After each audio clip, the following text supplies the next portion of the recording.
Hello, I'm Matt Burgoyne, co-chair of the Digital Assets and Blockchain Group at S.E.N.C.R.L in Calgary. An imperative question in the cryptocurrency industry is, when exactly does a token become a security? This is relevant for Canadian token issuers, the Canadian Securities Administrators, the SEC in the US, and of course, Binance and Coinbase, who were both recently sued by the SEC on the basis that they engaged in, among other things, unregistered offerings of security tokens. The recent decision from a US court on the SEC Ripple dispute could potentially impact how we answer that question, especially with regards to the investment contract test. The investment contract test is a crucial tool in determining whether the manner in which a token is sold constitutes a distribution of a security. In Canada, the Supreme Court decided in the Pacific Coin case that an investment contract arises when all of the following have been met. There has been 1, an investment of money, 2, in a common enterprise, 3, with the expectation of profit, 4, to come significantly from the efforts of others. July 13, 2023 saw a landmark ruling by the United States District Court. It declared that Ripple Labs' XRP token constituted a security when sold to institutional investors, thereby falling under SEC oversight. However, when sold on a digital exchange or via a trading algorithm to the general public, the token was not deemed to be a security.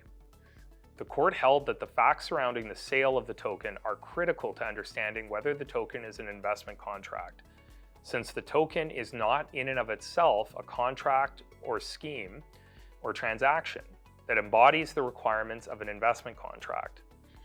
Institutional buyers would have reasonably expected that Ripple would use the proceeds for the XRP ecosystem, which would likely result in an increase in the token's value according to the court. But those who purchased the tokens on crypto exchanges didn't necessarily know if their payments for XRP went to Ripple or any other seller, since the crypto exchanges that use trading algorithms that match buyers and sellers in blind transactions. Therefore, there wouldn't necessarily have been any expectation of profit coming significantly from Ripple's efforts. So what does this mean for Canadians?